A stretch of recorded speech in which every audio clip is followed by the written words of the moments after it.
memerintahkan Nabi Musa alaihissalam untuk memimpin Bani Israel demi membebaskan mereka dari perbudakan di Mesir.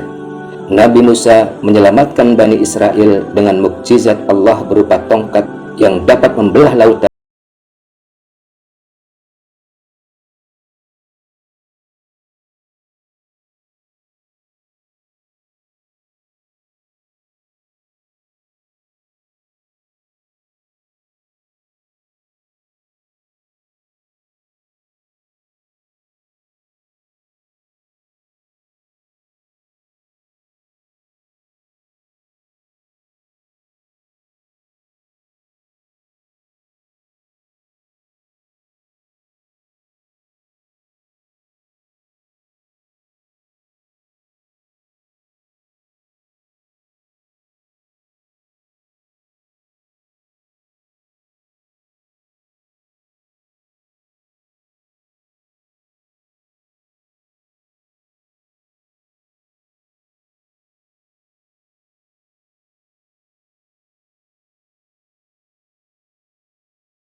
Yang tidak bisa mengendalikan Bani Israel dari perbuatan syirik itu.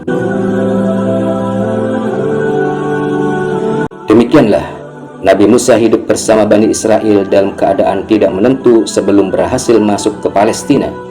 Peristiwa demi peristiwa terjadi dalam suasana yang sangat menegangkan lantaran sikap Bani Israel yang keras kepala dan susah diatur, hingga Bani Israel disesatkan Allah di padang Tih sebagai hukuman terhadap Bani Israel.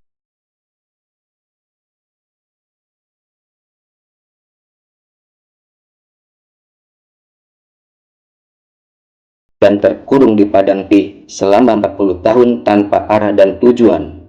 Itulah cara Allah untuk mengganti generasi Bani Israel hingga lahirlah generasi baru yang lebih terjaga akidahnya.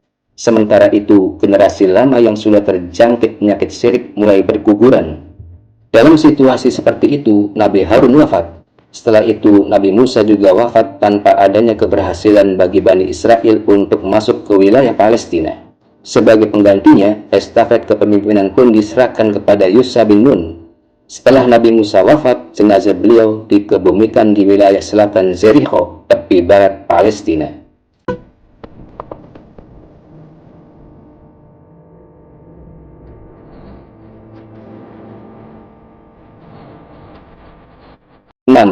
Nabi Daud. Nabi Daud alaihissalam memimpin Palestina selama 40 tahun dengan pembagian 7 tahun di Hebron dan 33 tahun di Al-Quds.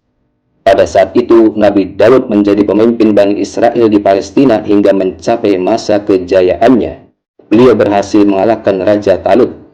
Pada masa pemerintahannya, Nabi Daud berdakwah ke seluruh Palestina hingga memiliki julukan tanah yang diberkati. Ia juga menyampaikan pesan Zabur sehingga tercipta keadilan, kedamaian, kejujuran, dan kebijaksanaan. Al-Quran Surah Shad ayat 18-20 menyebutkan bahwa gunung dan burung-burung ikut bertasbih saat Nabi Daud khusyuk membaca kitab Zabur dengan suaranya yang sangat merdu. Nabi Daud alaihissalam wafat pada tahun 963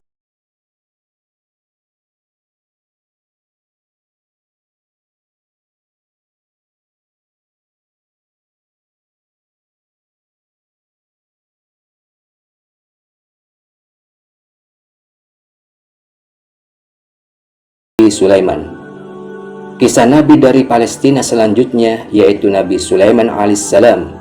Beliau merupakan anak termuda dari Nabi Daud alaihissalam yang lahir di Yerusalem, Palestina.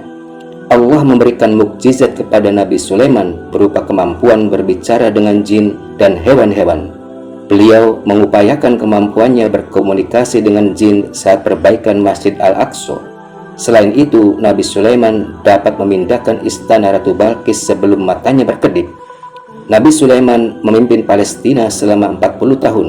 Bani Israel dan Palestina mengalami masa kemajuan dan kemakmuran di masa pemerintahannya, terutama dari segi infrastruktur. Hal ini disebabkan karena Nabi Daud maksimal dalam bekerja, sehingga Nabi Sulaiman tidak menemukan masalah politis. Kisah kejayaan Nabi Sulaiman tercantum dalam Al-Quran surah An-Naml ayat 17 dan 37, serta surah Al-A'raf ayat 27. Selain Dome